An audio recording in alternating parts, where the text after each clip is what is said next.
We've just got a news update coming through. Intel sources revealing to CNN News 18 that Sikh groups are feeling that they are losing respect and love from across the world due to this radical approach by a select few, whom the Indian High Commissioner to Canada, Sanjay Kumar Verma, said they are nothing but a bunch of goons.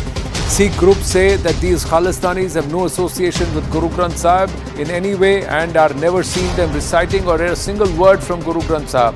They also feel the rise of an extremist fringe ideology, the pro-Khalistan, is creating negative impact on Sikhs across the world.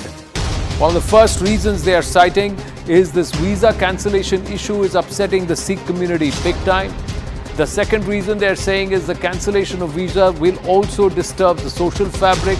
Escalation from India on visas is going to hurt not just the Sikh community but the entire Indo community across the world, Indian diaspora. Escalation from India due to Trudeau's inaction, no case-to-case basis decision for visas, and these are all concerns from the Sikh community. Bringing in Puneet Sahini and Sardar R.P. Singh on this. Puneet Sahini, is Justin Trudeau on borrowed time? A. Secondly, when will the majority of the Sikhs, 795,000 out of the 800,000 odd in Canada, stand up as one voice and tell Trudeau that he's barking up the wrong tree? Namaste, Anand. Namaste. Let's see.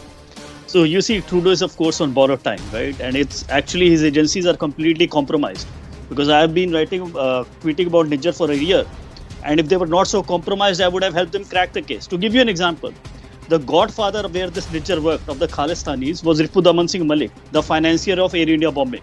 So if you read the last interview of, Ripudaman Malik, he is saying this Niger is running a hate campaign against me.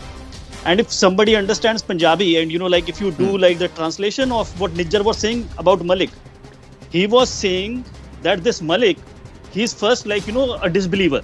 So he's attacking him religiously.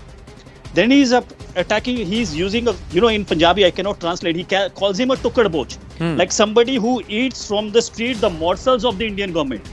So if in the Khalistani circles, he's attacking him and, he's killed. And that guy was a multi-millionaire. Would the attack not come on Niger? So obviously, that thing is there. Now, you ask when the Sikh community will speak up. They will speak up when the cost to speak would become zero.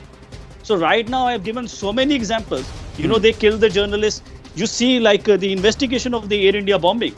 Mr. Rubin is sitting, he'll be blown away. So the guy who basically put the bombs on the plane, the judge looked at the evidence. And, it came with the intelligence officer. Yes, this guy, and, this has been verified from the American sources as well, from third sources, that this guy was here. He went to this lady's house to put the bombs. But the lady was so terrified that she was like, I will never testify in person. I give you a signed statement. The judge said this, her testimony is very credible. But because, she cannot testify in front, the rights of this terrorist are being violated. In any sane country, if you are terrifying the witness, the defense should suffer. But in Canada, and that's how this terrorist got away. So if you have so much terror, how can anybody speak against them? And Anand, one last point, and I think that's very salient, and I had been making the case also on your channel that this Indian government's policy of removal of blacklist was wrong. It is counterproductive, and now they have acknowledged it, and now they're going back on it. Another big mistake that this government did was, removing normal Sikhs, Sahijdari, from voting. And, this SGPC was doing it. And the Sikh Prime Minister never did what Mr. Modi did to show his, large-heartedness, which is leading to its more and more radicalization. If you see, Justin Trudeau is being, condemned in his country from very, very left media. Nobody is taking his side. But if you read today what the SGPC has tweeted, they are condemning the Indian government and taking Justin Trudeau's side. So, that's a long discussion, but they are SGPC is like a corrosive institution like the ISI. And its entire basis and foundation is not Hindu-Sikh separation, but animus against the Hindus. So by the government, by strengthening this is again one of the biggest blunders that they did, that the consequences we are seeing now. So, about the blacklist, you could just, turn the knob and you got it. But this, they had to go in the parliament and change the law, and you have to change the law again. But this, I hope the government now understands and don't do anything to strengthen the SGPC. They are the Pakistan within.